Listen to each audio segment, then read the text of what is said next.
Halo guys, perkenalkan nama saya Nanda Agustin Adila Putri dengan nomor induk mahasiswa 210111029 dari Prodi Farmasi.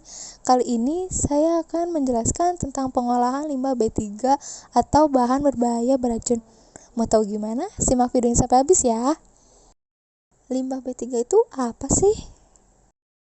Jadi, limbah B3 atau limbah bahan berbahaya dan beracun itu merupakan limbah yang dihasilkan dari hasil sisa usaha atau kegiatan yang bahan produksi atau alat yang digunakan mengandung bahan berbahaya dan beracun karena sifatnya yang toxicity, flammability, reactivity, dan corrosivity yang dapat merusak, mencemarkan lingkungan, atau membahayakan bagi kesehatan manusia.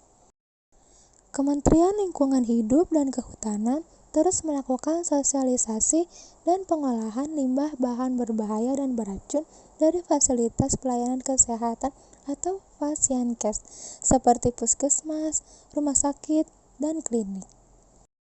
Limbah medis dapat dikelompokkan menjadi beberapa kategori, yaitu limbah infeksius, limbah patologi, limbah benda tajam, limbah bahan kimia, limbah radioaktif, limbah sitotoksik, limbah farmasi, dan limbah peralatan medis.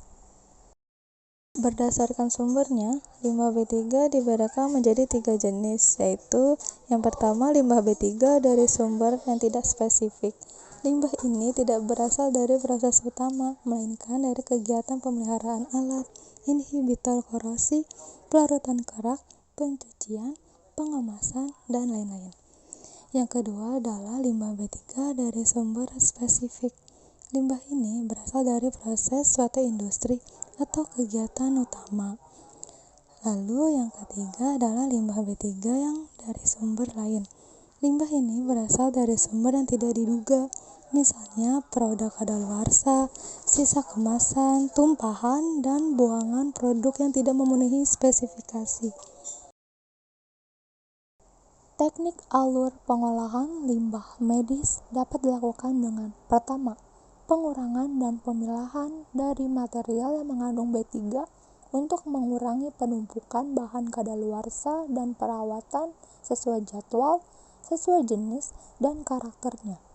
Yang kedua, penyimpanan simpan limbah medis sesuai ketentuan pewarnaan dan label simpan limbah medis sesuai waktu yang ditentukan dengan membuat catatan dan laporan penyimpanan limbah medis.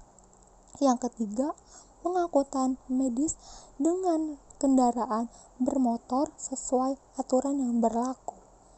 Yang keempat, pengelola lakukan pengolahan limbah medis dengan teknologi thermal atau panas insinerator, autoclave, microwave atau iradiasi frekuensi radio dengan melakukan pengolahan dengan teknologi nonverbal seperti gestikulasi, inertisasi, desinfeksi kimiawi atau teknologi biologis.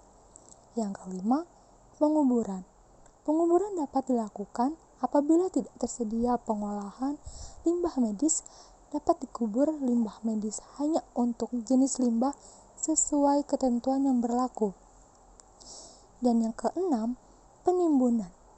Penimbunan limbah berupa abu insinerator pada fasilitas ibu dan balita atau terkendali atau akhir limbah medis perizinan lakukan proses penimbunan sesuai dengan ketentuan yang berlaku. Karakteristik limbah B3 berdasarkan sifatnya, yaitu mudah meledak. Adalah materi yang dapat meledak karena adanya kejutan, panas, atau mekanisme lain, misalnya dinamit.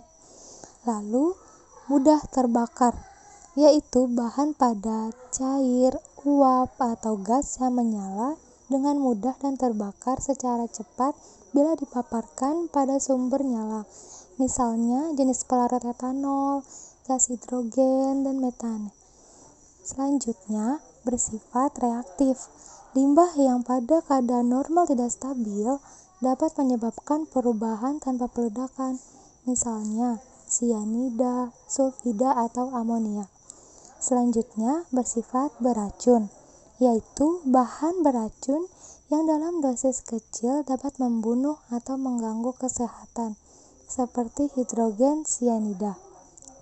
Lalu, limbah B3 infeksius, yaitu limbah medis padat yang terkontaminasi organisme patogen yang tidak secara rutin ada di lingkungan, dan organisme tersebut dalam jumlah dan virulensi yang cukup untuk menularkan penyakit pada manusia rentan. Selanjutnya, bersifat korosif, bahan padat atau cair yang dapat membakar atau merusak jaringan kulit bila berkontak dengannya, dan dapat menyebabkan pengkaratan pada baja, dan mempunyai pH lebih dari 2 bila bersifat asam, dan pH lebih dari 12,5 bila bersifat basa. Selanjutnya, bersifat berbahaya bagi lingkungan. Limbah dengan karakteristik ini adalah limbah yang dapat menyebabkan kerusakan pada lingkungan dan ekosistem, misalnya limbah CFC atau klorofluorokarbon yang dihasilkan dari mesin pendingin. Limbah medis yang berasal dari Fasiankes semakin lama semakin bertambah jumlahnya.